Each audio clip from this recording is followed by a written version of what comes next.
It's a beautiful day today and I'm off down to Cornwall for a few days surfing. I will take the trip down to Cornwall at some point in the Morris Minor, but not this time. C5's definitely staying at home. I'm going to take Mk7 the Golf to fill up with diesel before this long trip down to Cornwall, so let's see how that goes. Okay, that wasn't too bad really. I thought it would be more. Full tank of fuel. It was a bit less than I thought, perhaps because I had a quarter of a tank in there. I bought this car 4 years ago, just over 4 years ago, when it had 140,000 on it and it just had a cam belt changed. And it's been absolutely fantastic throughout that time. I haven't had any serious problems at all with it. Serviced it regularly, no problems with MOTs. Currently the average consumption long term is showing 58.6 miles per gallon, but I think that's a big underestimate because that involves some just poodling around town mileage, you know, dropping the kids off from school, etc.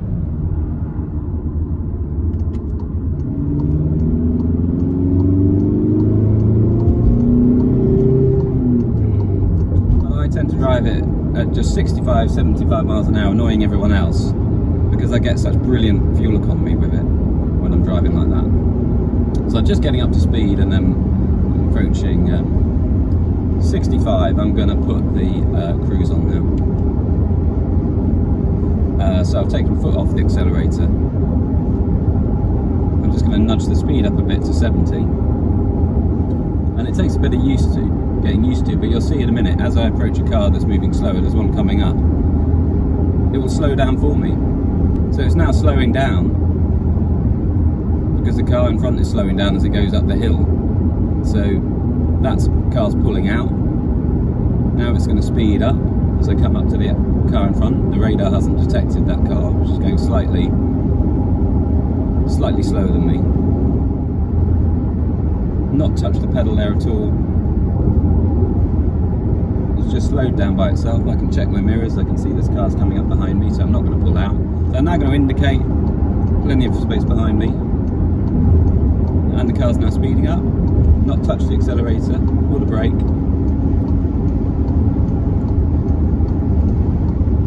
It's coming up to 70 miles an hour, pulling past this car. And I'll just do this all the way down to Cornwall. A few years back I was doing a lot of travelling for work and they'd hire me cars. And I got to drive a wide selection of sort of mid-sized cars. The best car that I hired during that period was this generation of Golf, Mk7 Golf. The quality of the ride, comfort, and the enjoyment of driving it to me was leagues ahead of any of the other mid-sized cars I like. The other one I liked is the Hyundai i20, I remember.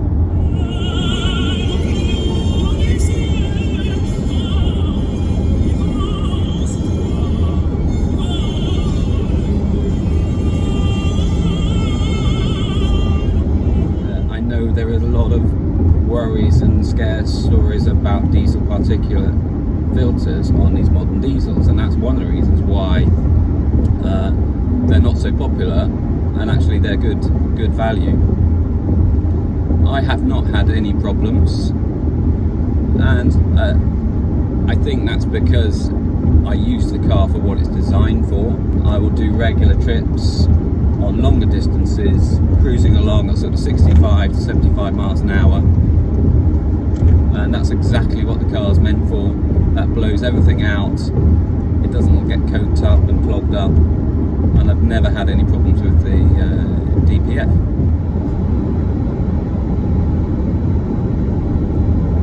It's Gloucester Services.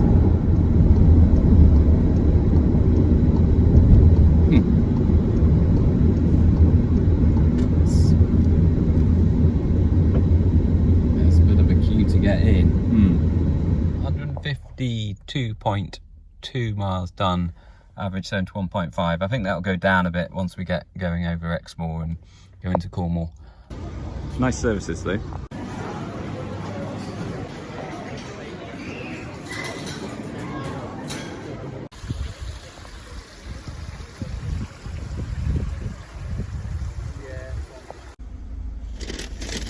Right, that's Gloucester services. And got some snacks from the farm shop, so we better get going again. Yeah, fairly typical going through Bristol.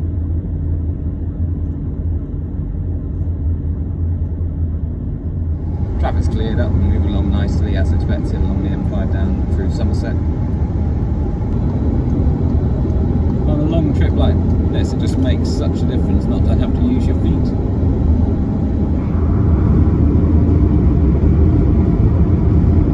We're in Devon now.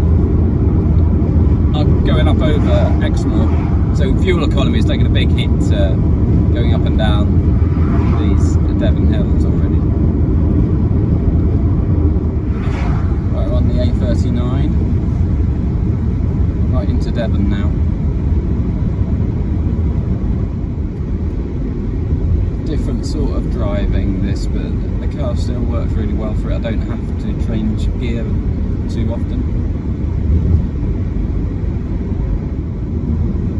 Very different to Lincolnshire this now.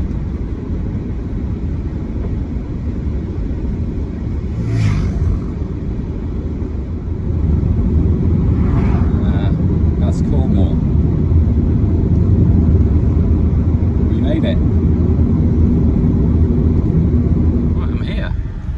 Remarkably, it's not very busy. Here we are.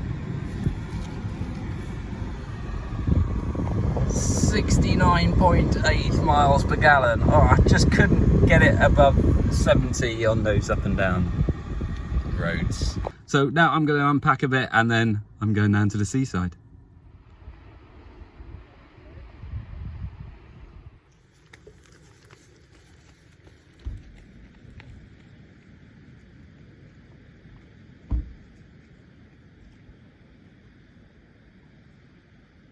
So back home now, 652 miles for the whole trip, and average consumption on the way back was 72.4, it's a bit better, and whole trip 69.2, so brilliant. Well done, Goethe. Bye.